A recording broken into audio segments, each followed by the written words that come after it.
이번 시간에는 도정법 문제 풀이를 함께 하도록 하겠습니다. 164페이지 보십니다. 우선 정책과 관련되어 용어 정의에 관한 내용을 함께 보십니다. 정비사업에 대한 설명으로 틀린 거 찾도록 되어 있습니다. 1번 도시 저소득 주민이 집단적으로 거주하는 지역으로 정비기반설이 극히 열악하고 정비기반설이 극히 열악하고 가로 해놓습니다. 노후 불량 건물이 과도하게 밀집한 지역에 과도하게 밀집한 지역 줄쳐놓습니다. 주거환경 개선하기 위한 사업은 주거환경 사업에 해당한다. 1번 맞습니다. 2번입니다. 정비기반설 열악하고 열악 줄쳐놓습니다. 노후 불량 건물이 밀집한 지역에 주거환경 개선 사업은 재개발 사업이다. 맞습니다. 3번 재건축 사업은 정비기반설 열악하나 열악 줄쳐놓습니다. 노후 불량 건물에 해당되는 공동택이 밀집한 지역에서 주거환경 개선하기 위한 사업이다. 3번 틀립니다. 4번, 5번에 대해서는 한번 확인해 놓습니다. 여기 도정법은 정비사업에 관한 절차를 다루는 법률로서 용어 정의에 정비사업을 구분하는 것이 첫 번째 시험 문제를 푸는 방법입니다.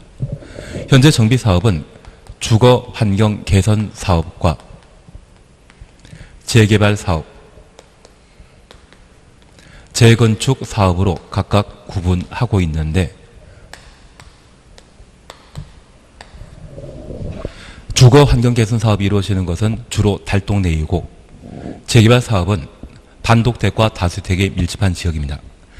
재건축 사업은 공동주택 단지에 이루어지게 되는 것이 일반적인데 그 공통된 요건으로서 정비 기반 시설이 있습니다. 극히 열악하다는 말 보게 되면 주거환경 개선 사업에 관한 설명이고 열악이란 말 보게 되면 재개발 사업의 요건이며 양호란 말 보게 되면 재건축 사업의 요건이 되게 됩니다. 그래서 이런 세 개 사업을 구분할 때 세 가지 사업 모두 개발 사업을 통해 개발 이익이 확보되게 되는데 부족한 정비 기반설을 확충하게 되는 주거환경 개선 사업과 재개발 사업은 대표적인 공익 사업으로 파악할 수 있는 반면 재건축 사업은 대표적인 사익 사업이 되게 됩니다. 내가 국토교통부 장관이라면 재건축 사업에 대해서는 규제를 강화시키겠죠. 그래서 다양한 규제 대상이라는 것을 파악해 놓습니다. 그런데 우리가 하나 이해하실 것이 있습니다.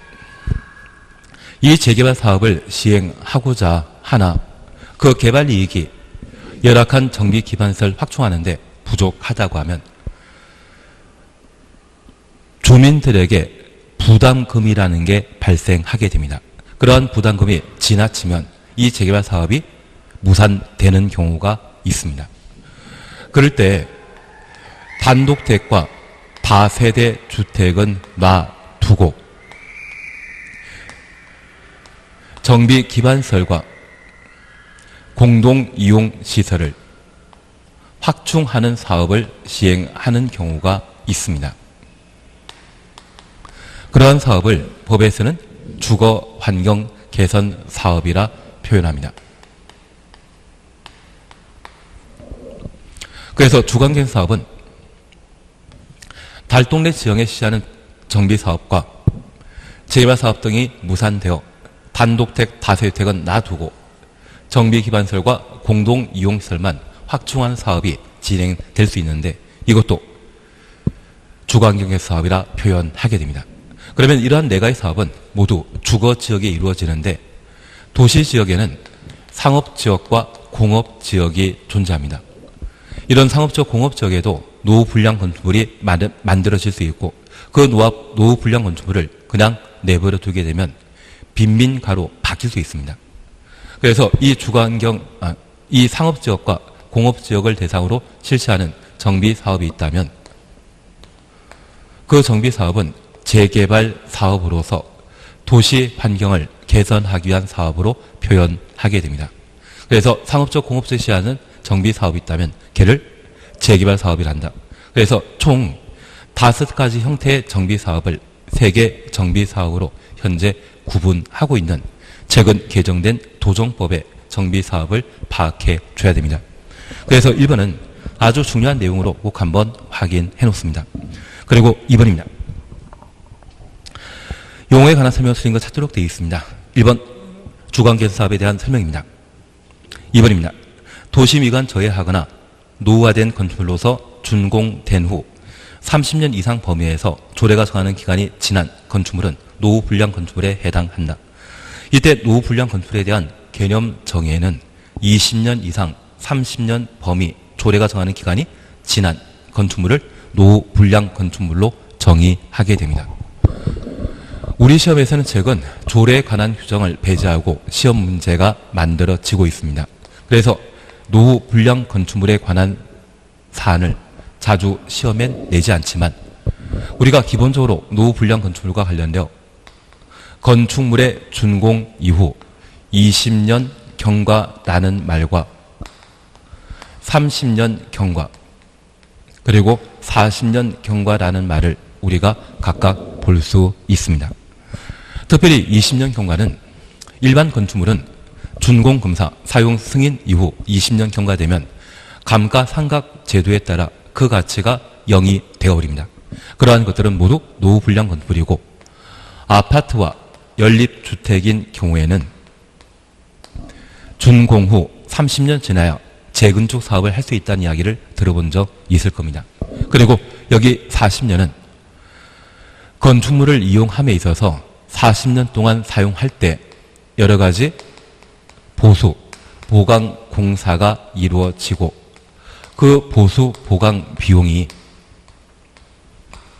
건물 철거하고 새로 건축하는 것보다 더 많이 들게 되면 그러한 건축물을 노후 불량 건축물이라 표현하게 됩니다. 그래서 기간과 관련된 사항만 저렇게 한번 살펴놓습니다. 3번 대지에 관한 사항 지나갑니다. 그리고 4번 재건축 사업의 경우 정비구역에 위치한 지상권자는 토지 등의 소유자에 해당하지 아니한다.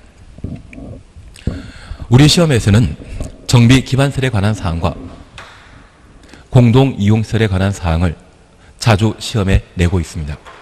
28회 때는 정비기반설을, 29회 때는 공동이용설을 시험에 냈는데 작년 공동이용설에는 유치원을 공동이용설에 포함된다는 형태의 오지선다를 내고 유치원을 틀린 정답으로 찾도록 했었습니다.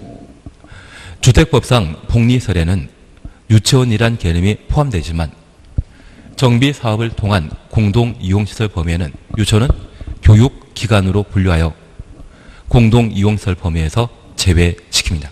그래서 학교는 해당 지역 주민들이 사용하는 것이 아니라 인접한 지역 주민들도 사용할 수 있기 때문에 학교는 공동이용시설에서 배제하고 있습니다. 그래서 이러한 부분들을 28회, 29회 시험에 냈다고 하면 올해는 정비사업에 관한 개념, 작년 개정된 사항을 시험에 내거나 방금 보신 토지 등의 소유자 범위를 시험에 묻게 됩니다. 그런데 우리가 잠깐 이해하실 것은 재개발 사업 등은 공익사업인 반면 재건축은 사익사업입니다. 그래서 재개발 사업과 주거환경 개선 사업에는 공익과 관련된 이익이 많은 사람들에게 혜택 줄 수 있도록 토지 등의 소유자 범위를 넓게 잡는 반면 재건축 사업의 경우는 사익사업이기 때문에 건축물과 부속 토지를 소유한 자만 토지 등의 소유자가 되게 됩니다. 그래서 재개발 사업과 주거환경 사업은 토지 또는 건축물의 소유자 또는 지상권자를 토지 등의 소유자로 인정하고 있는데 이 표현은 토지만 소유하거나 건물만 소유하거나 토지의 지상권 가지고 있거나 건축물과 부속 토지를 동시에 소유한 자를 의미하게 됩니다. 그래서 재개발 사업의 경우는 이러한 네 사람이 재개발 사업의 이해관계인이 될 수 있지만 재건축의 경우에는 사익 증진 사업이기 때문에 건축물과 토지를 동시에 소유한 자만 토지 등의 소유자 범위에 포함시키게 됩니다. 그래서 용어 정의와 관련되어서는 계속 시험에 출제되기 때문에 이 정도까지를 한번 확인해 놓습니다. 3번 문제 필요 없습니다. 다만 3금과 관련되어 동그라미 3번, 4번 지문 정비 기반설 범위와 공동이용시설 범위를 각각 구분해 주시면 충분하지 않나 싶습니다. 답은 주택단지에 대해서는 크게 신경 쓰지 않습니다. 그리고 5번. 정비기반설에 해당되지 않는 것 찾도록 되어 있습니다. 1번 공동작업장이라는 말을 봤는데 이 공동작업장은 생활에 꼭 필요한 필수시설이다? 그건 아니죠. 소득 증대와 관련된 주민 복리를 위한 시설로서 공동작업장은 공동이용시설에 해당하게 됩니다. 6번입니다. 도정법상 주민이 공동으로 사용하는 시설로서 공동이용시설에 해당하지 않는 것 찾도록 되어 있습니다. 답은 1번 유치원입니다. 유치원은 교육시설로 분류되고 이 유치원은 정비사업을 통해 만든다 할지라도 해당 지역에 거주하는 사람만 이용하는 거 아니죠. 그래서 이 유치원은 공동이용시설 범위에서 제외시킵니다.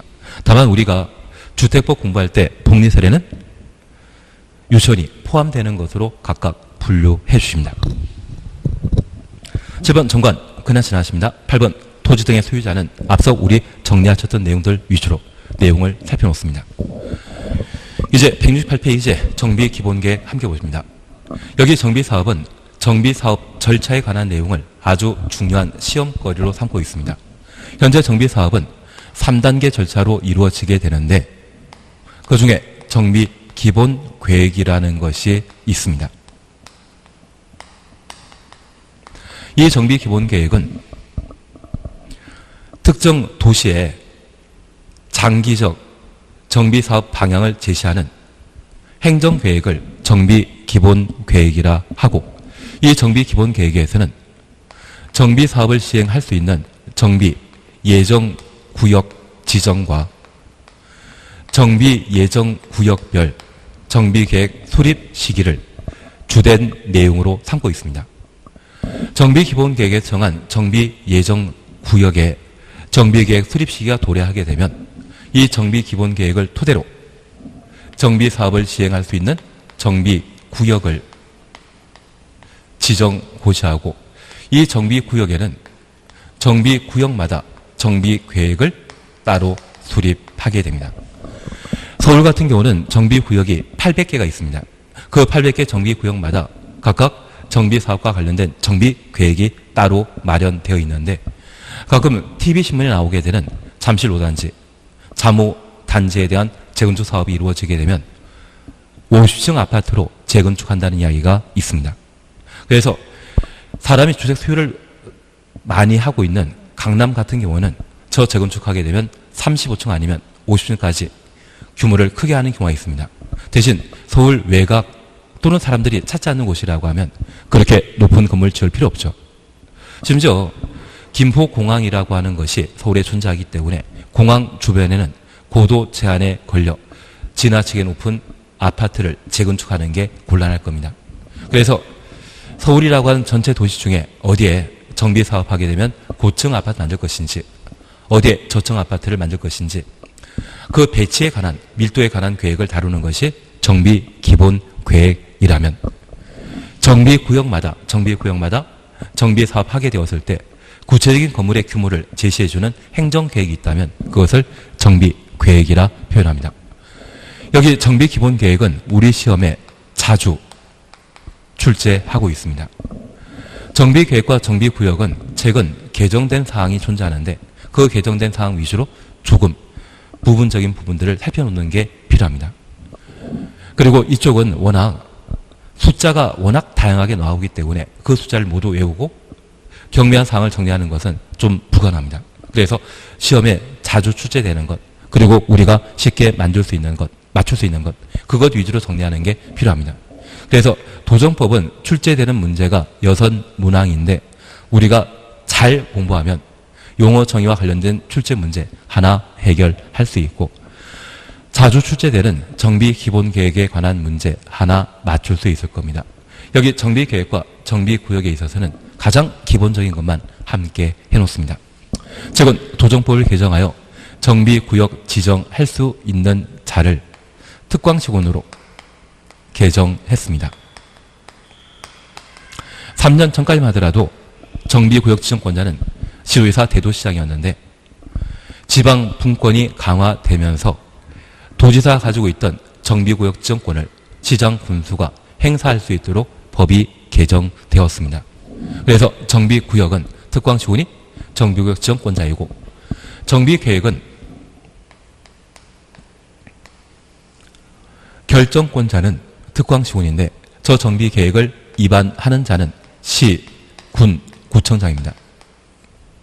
예외적으로 특별시장, 광역시장도 정비계획을 위반할 수 있고, 이들이 정비계획을 위반하게 되면 정비구역 지정 절차에 따라 특광시군이 정비구역을 지정 고시하게 됩니다. 그래서 우리는 1단계와 관련되어 정비기본계획에 관한 내용을 충실하게 해주시는 게 필요합니다. 168페이지입니다. 1번 정비기본계획에 관한 설명으로 틀린 것 찾도록 되어 있습니다. 1번 국토교통부 장관은 10년마다 기본 방침 추천했습니다. 수립하고 5년마다 타당 검토하여 그 결과를 기본 방침에 반영하여야 한다. 정비기본계획의 상위 행정계획으로 기본 방침이라는 게 있습니다. 기본 방침은 국토교통부 장관이 수립한다라는 것 확인하시고, 반면 정비기본계획은 특별시장, 광역시장, 특시, 특도, 시장이 10년 단위로 정비기본계획을 수립하도록 되어 있습니다. 정비기본계획은 군수는 수립하지 않습니다. 여기 군 지역으로 우리가 알고 있는 평창군이라는 곳이 있는데 그 평창군은 인구가 5만이 안 됩니다. 5만이 안 되는 평창군은 그 행정관할구역의 면적이 서울보다 1.3배 넓습니다. 이러한 곳에는 정비 사업할 만한 대상이 별로 없기 때문에 정비기본계획을 수립할 필요가 없습니다. 현재 정비기본계획은 특광시장이 수립하고 정비기본방침은 국토교통부 장관이 수립한다. 그 정도 구분하십니다. 2번입니다. 특별시장, 광역시장, 시장은 관할구역에 대한 정비기본계획을 10년 단위로 수립하여야 한다. 그래서 특광시가 정비기본계획 수립권자라는 것 확인해 놓습니다. 3번 기본계획에는 정비구역의 범위에 포함되어야 된다. 기본계획에는 정비예정구역과 정비예정구역별 정비계획 수립 시기를 다루고 있지, 정비구역 지정은 위반권자가 정비계획 위반하고 결정 지정하면 결정권자인 특광시군이 정비계획 결정하고 그에 따라 정비구역을 지정 고시하게 됩니다.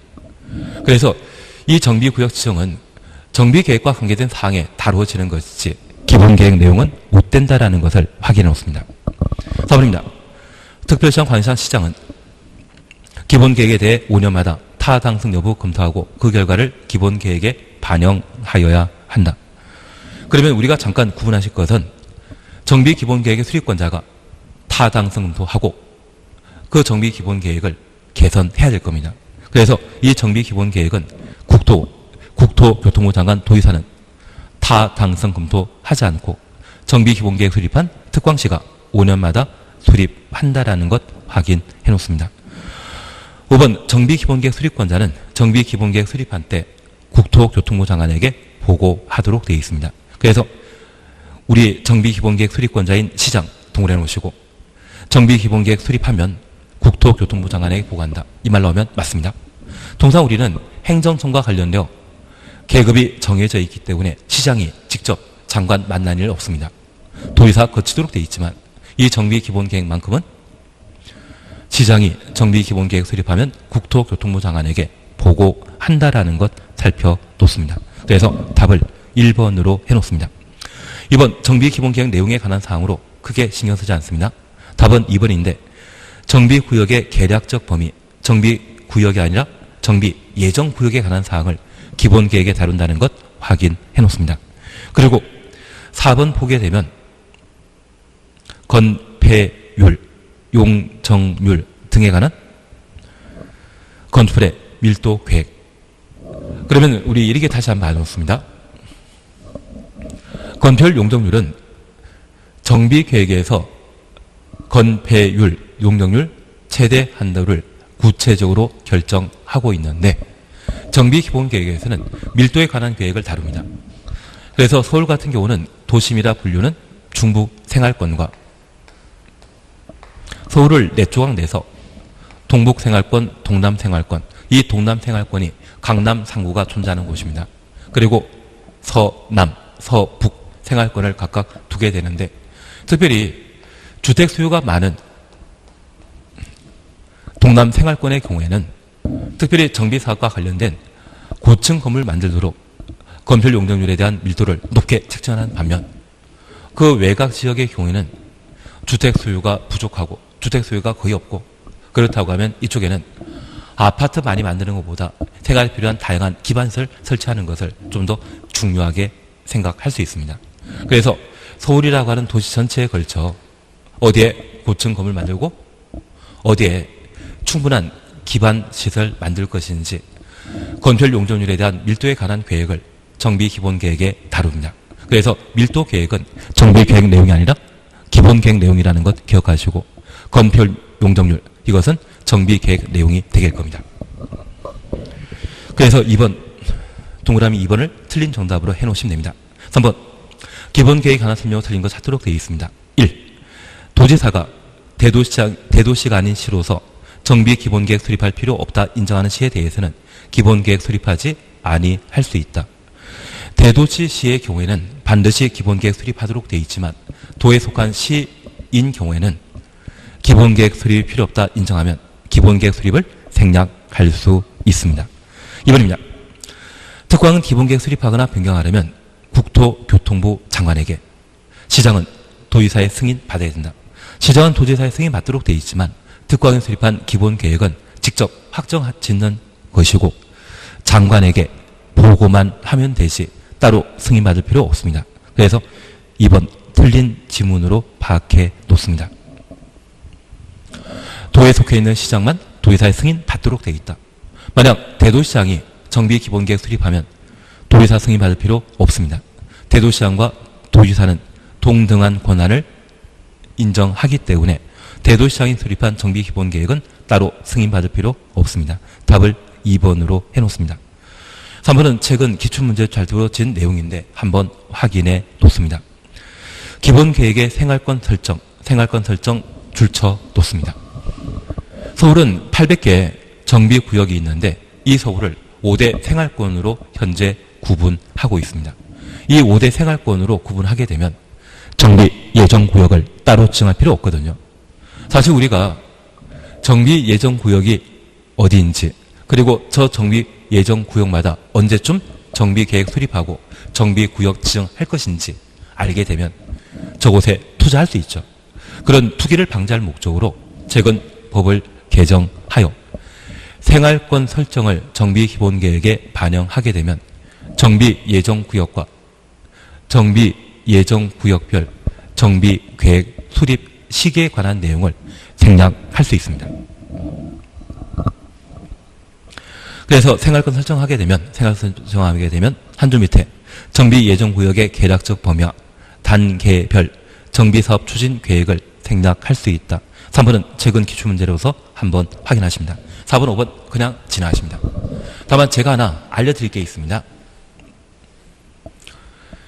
도정법에 따라 각종 정비사업을 시행하게 되면 주민 의견 청취를 하도록 되어 있습니다. 우리 주민 의견 청취와 관련되어서는 공청회 3번, 광역도시계획, 도시군 기본계획, 도시개발구역의 면적이 100만 이상이면 공람 절차 거친 후 공청회 개최하여야 한다. 그리고 이 공람하게 되면 공고가 중요한 것입니까? 열람이 중요한 것입니까? 열람. 그래서 열람 기간은 원칙적으로 14일 이상인데 예외적으로 30일 이상이 3번 있었습니다. 그 3번이 정비법에 등장합니다. 특별히 정비계획 수립과 관련된 주민 공람 기간은 30일입니다. 그리고 정비구역 지정된 이후 정비구역을 해제하는 때 개발사업 다 끝나고 해제되는 것이 아니라 정비사업 시행하기 위해 정비구역 지정했는데 일정한 요건을 충족해서 해제하게 되면 그 해제 시에 공람 절차를 거치고 그때 공람 기간은 30일 이상입니다. 그리고 도정법에서는 관리처분 계획이라 하는 보상에 관한 계획이 있습니다. 이 관리처분 계획과 동일한 성격을 가지고 있는 것이 바로 환지 계획입니다. 특별히 관리처분 계획 수립할 때 주민 공람 절차를 거치는데 그때 공람 기간은 30일입니다. 이 세 개 뺀 모든 공람 기간은 기본적으로 14일이라는 것 확인해 놓습니다. 그러면 이런 제도는 사전 절차라는 것을 기억하시고 그 사전 절차 시에 원칙적인 공람 기간은 14일인데 이 세 가지만 30일이라는 것 구분해 놓습니다. 그러면 이 기본계획 수립할 때는 정비 기본계획 수립할 때는 공람 절차 거치겠지만 그때 공람 기간은 14일인 반면 정비 계획 입안 시에는 공람 기간은 30일 이상이라는 것 확인하시고 정비구역 지정 이후 정비구역 해제할 때 주민 공람 절차를 거치게 되면 그때도 공람 기간은 30일 이상이라는 것을 확인해 놓습니다. 그래서 4번 정비기본계획 수립 시에 14일 이상의 주민 공람 절차 거친다. 그때는 14일이라는 것 확인해 놓습니다. 3번은 답을 2번으로 해주시면 됩니다. 4번입니다. 기본계획 수립에 관한 설명으로 틀린 것 찾도록 되어 있습니다. 1번 도지사가 대도시가 아닌 시로서 기본계획 수립할 필요 없다 인정하는 경우에는 없다 주었습니다. 기본계획 수립하지 아니할 수 있다. 아니할 수 있다 주었습니다. 1번 맞죠? 2번입니다. 국장은 기본계획에 대해 5년마다 타당성 여부 검토하고 그 결과를 기본계획에 반영하여야 한다. 기본계획의 타당성 검토는 특별시장, 광역시장, 시장이 하는 것이지 국토교통부 장관이나 도지사는 하는 것 아닙니다.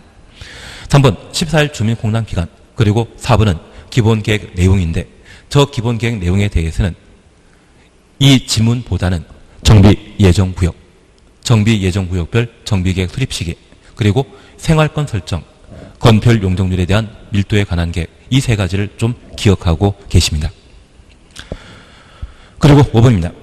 대도시장이 아닌 시장은 기본계획 내용 중에 정비사업의 계획기간 단축하는 경우 단축 주놓습니다. 도지사의 변경 승인 받지 아니할 수 있다. 우리 변경과 관련되어서는 중요한 변경과 경미한 변경이 있습니다. 그 변경 모두 기억하기는 불가능하기 때문에 경미한 변경에 대해 우리 딱 두 가지 기억하고 있습니다. 단축, 축소 이 말 나오면 경미한 사항이고 대타 12 나도에 도시군 관리계획 기초조사 시에 기초조사 생략할 수 있는 사항 대타 12 나도해 그것 빼고는 단축, 축소란 말 나오게 되면 경미한 변경으로 파악하시고 있죠. 그래서 단축이란 말 쓰게 되면 경미한 사항이기 때문에 변경 승인 받을 필요 없다. 5번 맞습니다. 그래서 답을 2번으로 해놓습니다. 그래서 매년 이 도정법과 관련되어 제가 학생들 공부하는 거 보면 10회독, 15회독 정도 해도 출제되는 6문제 중에 2문제에서 3문제 맞추는 게 일반적입니다. 6문제 중에 5문제 이상 맞추고자 한다고 하면 그 회독수가 많아야 되는데 그렇게 지나치게 많은 것은 그게 도움되지 않습니다. 가끔 이 내용들을 정리하다 보면 앞서 공부하셨던 국토계획법과 도시개발법이 잘 정리된 게 무산되는 경우가 있습니다. 우리 어릴 때 성냥개비나 동전 쌓기 놀이 해보신 적이 있다고 하면 높게 쌓은데 불구하고 욕심내어 하나 더 올리다가 한꺼번에 무너진 경험 있으십니까? 그런 것이 가능한 게 도정법이기 때문에 아주 잘 정리되지 않았다면 이 도정법에 대해서는 지금 하고 있는 기본적인 것만 해주십시오. 너무 많이 범위를 넓히게 된다고 하면 아마 용량 초과하는 경우도 발생할 수 있습니다. 예, 기본계획까지 저렇게 한번 봐놓습니다. 제3장 정비계획 수립과 정비구역 지정에 관한 문제를 함께 살펴나가십니다. 1번 정비계획 포함될 내용 아닌 것 찾도록 되어 있습니다. 답은 4번입니다. 세입자별 손실보상 출처 놓습니다. 권리명세 및 평가액. 그러면 우리가 잠깐 이해하실 것이 있습니다.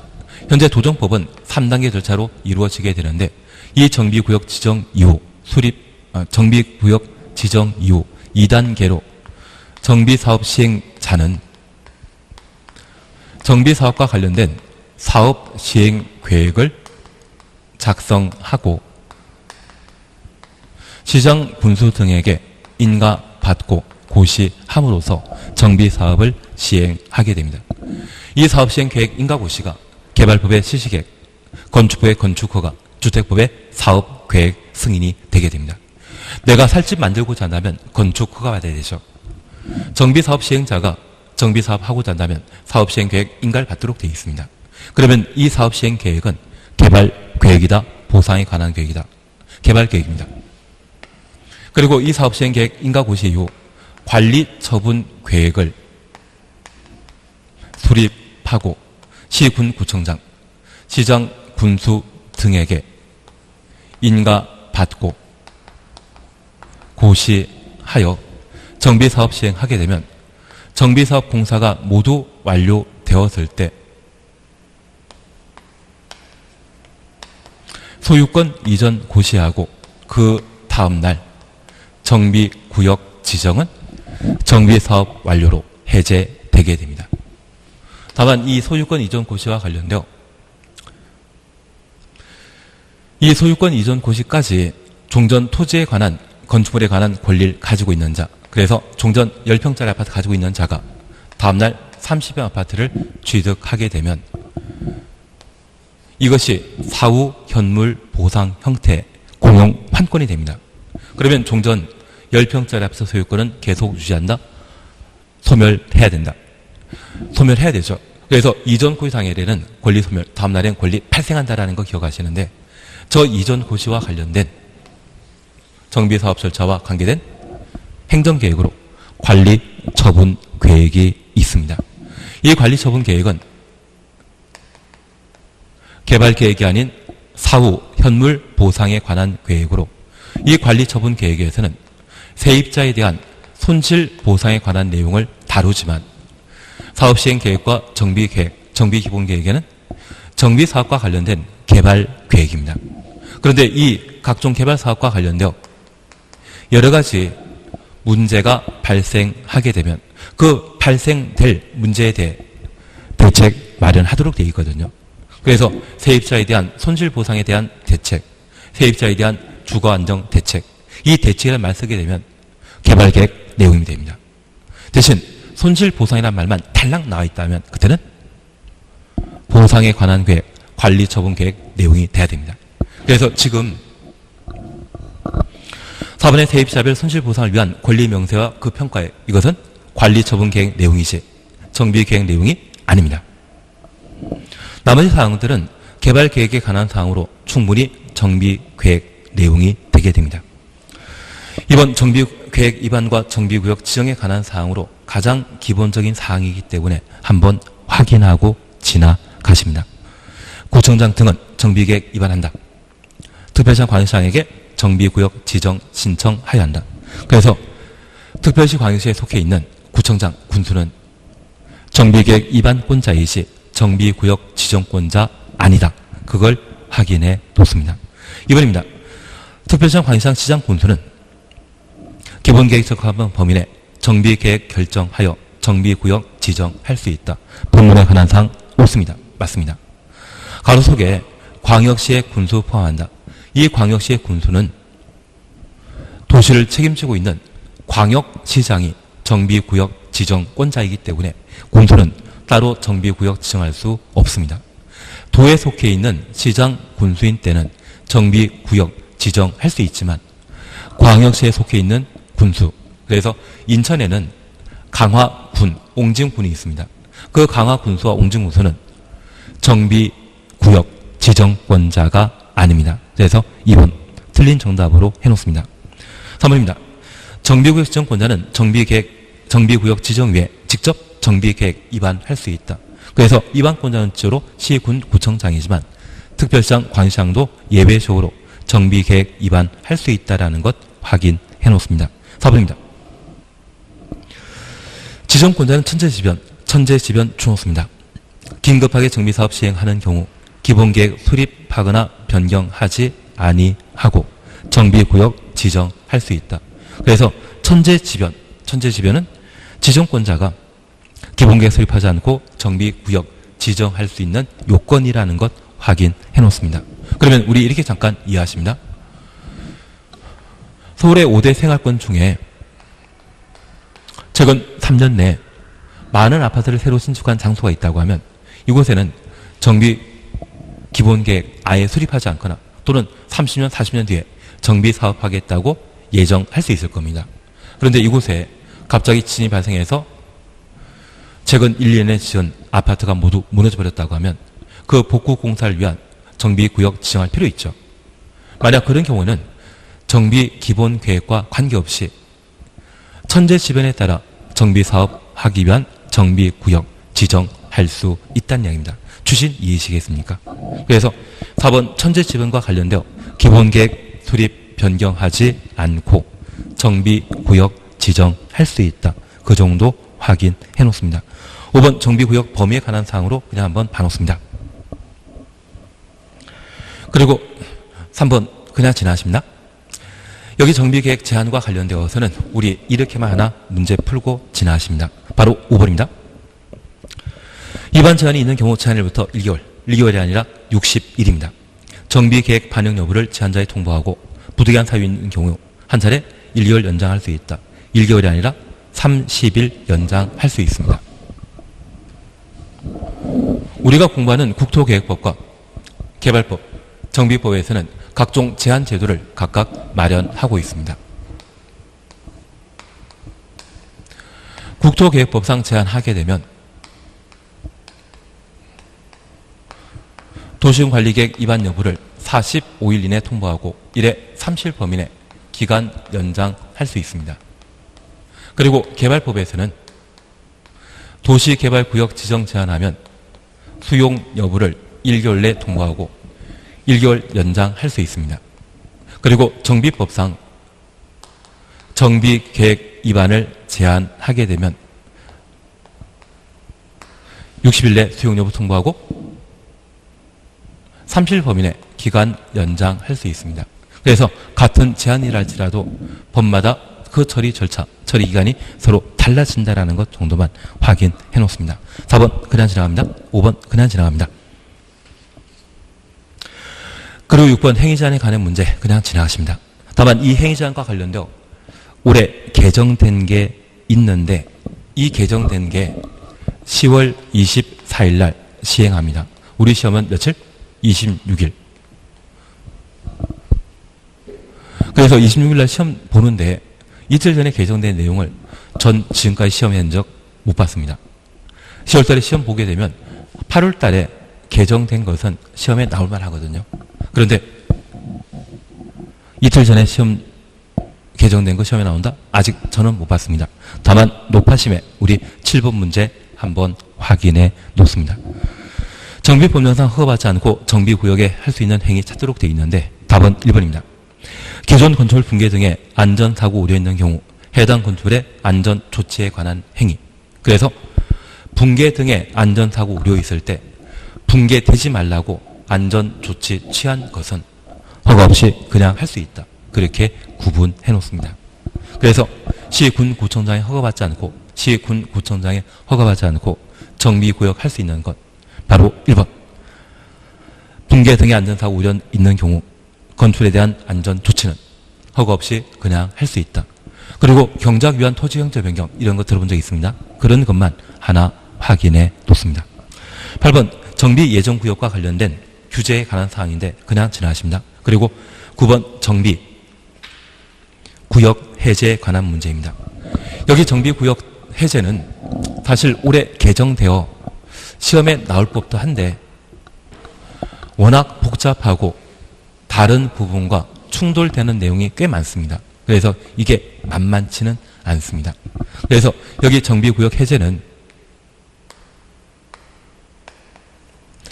정비사업이 완료되어 정비구역 해제하는 것이 있습니다.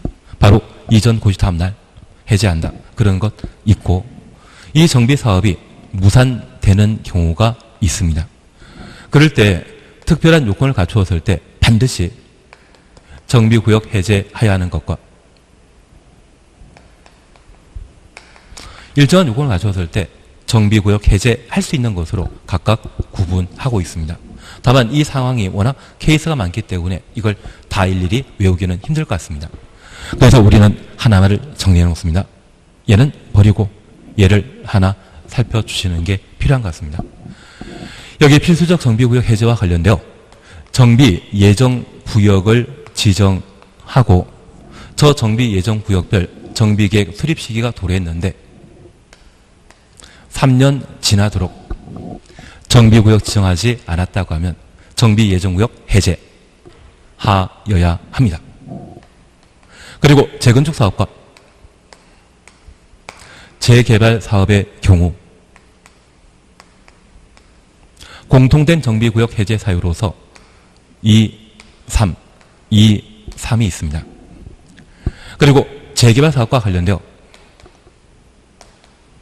토지 등의 소유자가 정비사업을 시행하게 되었을 때 정비구역 지정 고시한 날부터 5년 이내, 지금 정비구역 해제는 정비구역 지정된 이후에 발생할 문제이죠. 그래서 5년 이내 2단계 절차인 사업시행 계획 인가 신청하지 않는다면, 인가받지 못했다고 하면 그때 정비구역 해제 사유입니다. 그래서 지금 재개발 사업의 경우에는 조합만 사업하는 것이 아니라 토지 등의 소유자도 사업할 수 있고, 그 토지 등의 소유자가 정비구역 지정 고시 이후 5년 이내 사업시행 계획 인가받지 못했다고 하면 정비구역 해제하여야 한다.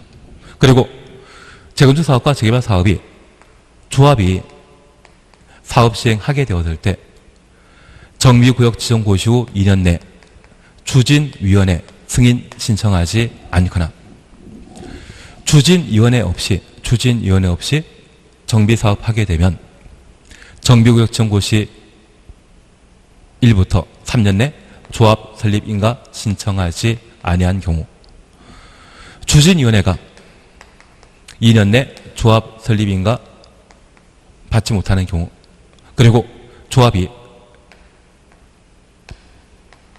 3년 이내 사업시행계획 인가 신청하지 아니하는 경우, 그래서 2.3 있는데 2.3은 추진위원회 없을 때 특이한 경우로 파악하시면 우리가 이해해 주실 것이 있습니다.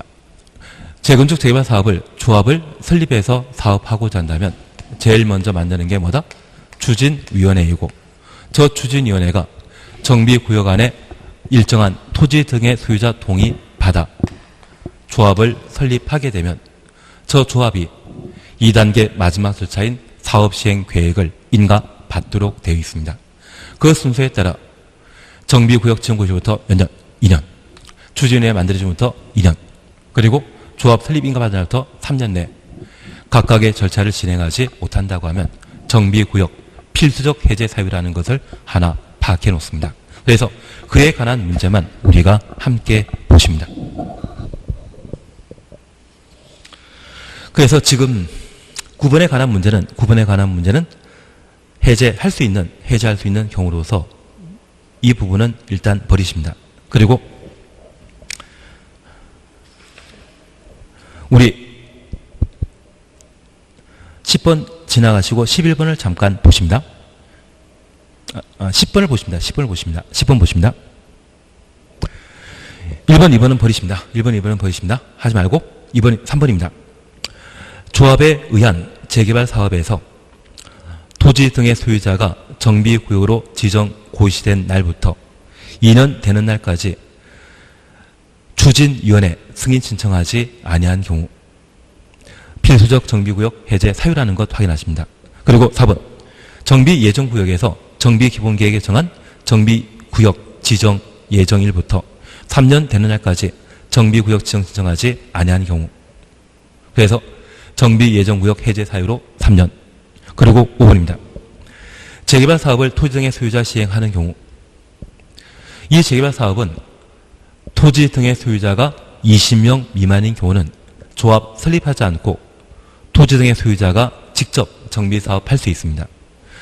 그런 경우 토지 등의 소유자가 정비구역으로 지정 고시된 날부터 4년이 아니라 5년 되는 날까지 사업시행인가 신청하지 아니한 경우에는 정비구역 필수적 해제 사유라는 것 확인해 놓습니다.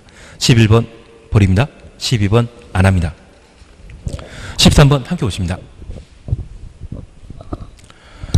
재건축 사업의 안전잔해 관한 설명 수린 것 찾도록 되어 있습니다. 1. 입안권자는 재건축 사업 정비계획 위반 외에 정비 예정구역별 정비계획 수립 시기가 도래한 때 안전단 실시 하여야 한다. 그래서 안전진단은 위반권자가 실시한다는 것 확인해 놓습니다. 그러면 우리가 잠깐 이해하실 것이 있습니다. 재개발 사업이건 재건축 사업이건 정비계획을 위반하고 그 정비계획을 결정한 이후 정비구역을 특광시군이 지정 고시하게 됩니다. 그런데 이 정비사업 중에 재개발 사업은 공익사업인 반면 재건축 사업은 사익사업이죠. 그래서 이 재건축 사업에는 그 규제를 강화하는 차원에서 정비계획 위반하기 전에 안전진단을 실시하여야 합니다. 저 안전단은 정비계획 위반하기 위해 실시하는 것으로서 저 안전진단 실시하는 자는 바로 위반권자가 되게 됩니다. 그래서 이 안전단의 대상은 재건축 사업과 관련된 주택단지 내 건축물이 안전진단 대상이고 특별히 이 안전단 대상에서 제외되는 것으로 안전등급이 D등급이나 E등급으로 결정된 경우에는 안전단 따로 할 필요 없습니다. 그리고 이 재건축 사업과 관련되어 노후 불량 건축물의 비중이 전체 건축물의 3분의 2 이상이면 충분히 안전단 통과했거든요. 이미 건물 전체의 3분의 2 이상이 노후 불량 건축물로 인정받았다면 남아있는 잔여 건축물에 대해서는 안전진단할 필요 있다 없다라는 것 잡아 놓습니다. 그래서 몇몇 안전진단 대상에서 제외되는 것 한번 확인해 놓습니다. 그리고 이러한 안전진단을 진행하게 되면 위반권자가 실시한다라는 것 기억하시고 이를 토대로 재건축 사업에 대한 정비계획 위반 여부를 결정하고 그 결과에 대해서는 시도의사에게 따로 보고하도록 되어 있습니다. 그리고 시도의사는 따로 국토교통부 장관에게 보고하는 책을 가지는데 그에 관한 기본적인 사항들만 우리가 한번 봐줍니다. 다만 우리가 꼭 기억하실 것은 안전진단은 규제의 한 형태이기 때문에 재개발 사업에는 한다 안 한다? 안 하고 어디에만? 재건축에만 한다라는 것 다시 살펴놓습니다. 2번입니다. 재건축 사업의 안전단은 주택단지 내 주택을 대상으로 실시한다. 주택단지 내 모든 건축물. 그래서 주택단지에는 부대시설, 복리시설 있을 겁니다. 그 부대시설, 복리시설도 모두 안전단 대상이 되게 됩니다. 3번입니다. 안전진단에 드는 비용은 시장, 군수 등이 부담하는 것이 원칙이나 요청에 따라 실시하는 경우에는 비용 전부 또는 일부를 요청한 자에게 부담하게 할 수 있다. 3번 맞습니다. 근데 이 도정법이 참 신기합니다. 얘만 빼고 다른 법에서는 요청은 행정청이 다른 행정청에 부탁하는 것, 비행정청이 행정청에 부탁하는 것은 제한이죠. 근데 유독 이 도정법만 아주 유별나고 특별한 법률인지 요청과 제한을 구분하지 않고 그냥 막 써버립니다. 그래서 이 도정법을 잘못 정리했다고 하는 앞서 우리 공부했었던 공법이 체계가 무너지는 경우가 있습니다. 가끔 국토계획법, 개발법, 도정법을 한 통속에 해당되는 법률이라 해서 함께 공부하는 경우가 있습니다. 그렇게 공부하면 가락 못 벗어나는 경우가 있습니다. 그래서 이 도정법은 개발법, 국토계획법이 아주 잘 정리되고 외부에 미세한 충돌이 있다 할지라도 흔들림 없을 그런 정도라고 하면 도정법을 정리하시는 것도 괜찮겠지만 시험용으로 이 도정법을 너무 많이 공부하는 것은 좀 무리가 아닌가 싶습니다. 여기에서는 특이하게 요청이나 말도 사용하고 있다는 것 살펴놓습니다. 4번입니다. 위반권자는 안전단 결과 도시계획, 지역여건 등을 종합적으로 검토하여 정비계획 위반 여부를 결정하여야 한다. 그래서 정비계획 위반은 안전진단 결과를 토대로 한다는 것 확인해 놓습니다. 그리고 시도의사 위반 결정의 취소 등을 요청할 수 있고 특별한 소요 없으면 요청에 따라야 된다. 그냥 한번 확인해 놓습니다. 14번 그냥 건너뛰십니다. 그리고 15번 그냥 건너뜁니다. 대신 1번 앞서 보셨던 내용으로 그냥 지나가시고 2번 위반권자는 안전단 결과 도시계획, 지역 여건 등을 종합적으로 검토하여 정비계획 위반 여부를 결정하여야 한다. 확인해 놓습니다. 3번 필요 없는 지문이고 4번 크게 문제없는 지문입니다. 그리고 5번은 시장 군수는 정비구역 지정 고시된 날부터 3년이 아니라 10년까지 사업시행 인가받지 않고 공동대관리법에 따라 안전단 실시하는 경우는 안전단 다시 실시하여야 한다. 그래서 뭐 10년인데 얘도 중요한 지문이지만 크게 신경 쓸 거는 아닌 것 같습니다. 바로 시행 함께 보십니다. 여기 시행 파트는 바로 2단계에 해당되는 것으로서 시행자 그리고 사업시행 계획에 대한 인가를 우리가 함께 보시는 게 일입니다. 그래서 여기 사업시행은 사업시행 방식만 우리가 함께 봐주십니다. 작년 기출문제 잠깐 봐주십니다. 얘만 보고 치웠다 하십니다. 사업시행 방법에 관한 설명 오르는 걸 찾도록 되어 있습니다. 1. 주관계획 사업은 사업시행자가 환지로 공급하는 방법. 2. 주관계획 사업은 인가받은 관리처분 계획에 따라 주택, 부대시설, 봉시설, 오피델 추천했습니다. 여기 오피델 들어가는 것은 재건축 사업에 가능한 이야기입니다. 그리고 디귿, 재개발 사업은 인가받은 관리처분 계획에 따라 건축물 건설하여 공급하는 방법. 현재 정비사업과 관련된 사업시행 방식은 정비계획 위반할 때 정비계획에 담기게 됩니다. 사업시행 방식은 언제 결정한다? 정비계획 결정 시에 확정되게 됩니다. 그런데 이 사업시행 방식은 공익사업인 주거환경개선사업의 경우에는 4개, 단독택과 다주택은 놔두고 정비기반시설과 공동이용시설을 시행자가 확정하는 방식, 수용, 환지, 관리처분계획, 이 4개와 이러한 4가지 사업을 2개 이상 병행하는 혼용 방식을 허용하게 됩니다. 그러면 우리가 잠깐 구분하실 것이 있습니다. 여기 재개발 사업과 주거 환경 개선 사업은 같은 공익 사업인데 둘 중에 더 공익 사업은 뭐다? 주거 환경 개선 사업입니다. 그래서 이 도정법은 토지 등의 소유자를 보고 법을 만든 것이 아니라 이 정비사업 시행하는 자를 보고 법을 만들어 놨습니다. 그래서 공익사업인 주거환경개선사업의 경우는 이러한 4가지 중에 하나 또는 둘 이상을 동시에 시행하는 혼용 방식을 시행자가 폭넓게 선택할 수 있습니다.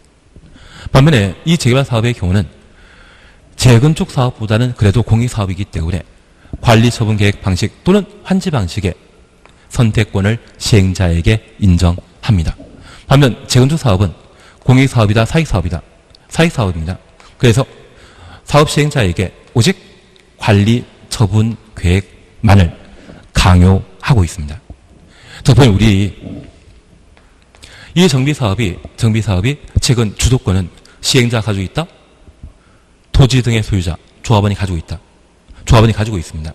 그래서 이 재건축 사업은 관리처분 계획 방식으로 시행하기 때문에 건물 가치가 계속 높게 평가됩니다.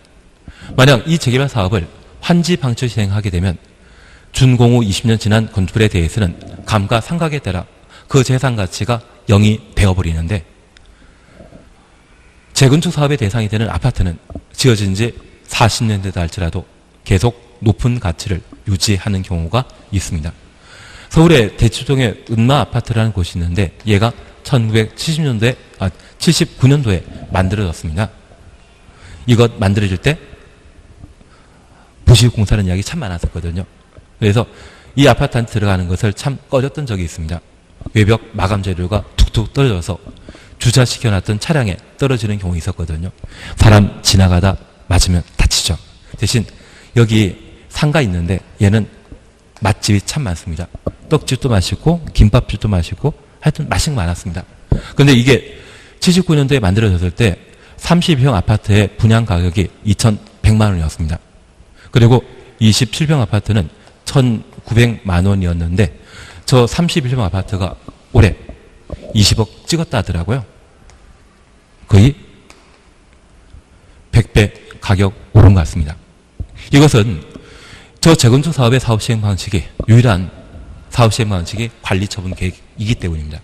그래서 지금 아파트 가격이 참 높다. 여러 가지 대책 마련하기보다는 법만 하나 고치면 됩니다. 저 재건축 사업과 관련된 사업 시행 방식에 옆에다가 환지. 환지보다 더 가격 폭락시킬 수 있는 방법이 있습니다. 수용. 이것 재건축 사업에는 된다, 안 된다? 안 된다. 재건축 사업에는 오직 뭐만? 사익 사업이기 때문에 시행자가 선택할 수 있는 방법이 관리 처분 계획 하나이고, 재개발은 상대적으로 공익 사업이기 때문에 둘 중에 하나. 주거 환경 개선 사업은 절대적 공익 사업이기 때문에 이 네 가지 토대로 해서 둘 이상을 병행할 수 있는 것.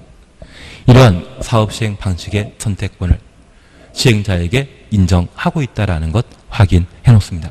그런데 우리 꼭 하나 기억하실 것은 이 재건축 사업과 관련된 관리 처분 계획에는 주택, 부대시설, 복리시설 외 오피스텔도 함께 만들 수 있습니다. 그런데 이 재개발 사업은 상업지역에 이루어지는 정비 사업이죠. 상업지역에는 오피스텔 당연히 만들 수 있습니다. 그래서 재개발 사업에서는 관리 처분 계획에 따라 건축물 건설 공급한다. 건축물 이야기만 나오고 주택 이야기 안 나옵니다. 반면 주거지역에만 이루어지는 주거개선 사업 그리고 재건축 사업은 관리 처분 계획에 따라 주택 만드는데 오피스텔도 재건축 사업에는 포함시킬 수 있습니다. 다만 이 오피스텔을 포함시킬 수 있는 것은 재건축하는 장소가 상업지역이거나 준주거지역이고 전체 건축물 연면적의 30%까지만 오피스텔 건설 공급할 수 있다. 그걸 각각 확인해 놓습니다. 작년에 시험에 나왔기 때문에 올해 시험에 나온다 안 나온다? 잘 모른다. 대신 오피스텔은 시험 꺼리할 수 있기 때문에 꼭 한번 정리해놔야 됩니다. 그래서 1번 답을 기억, 디귿 두 개로 해놓습니다. 주거환경개선 사업에는 오피스텔 불가능합니다. 그래서 기억, 디귿 답을 3번 해놓습니다. 이게 어느 정도 되셨다고 하면 2번, 3번은 혼자 풀어볼 수 있겠죠. 2번, 3번 혼자 풀어보십니다. 잠깐 쉬었다가 182페이지에 시행자 파트를 함께 해나가도록 하겠습니다. 쉬었다 하십니다.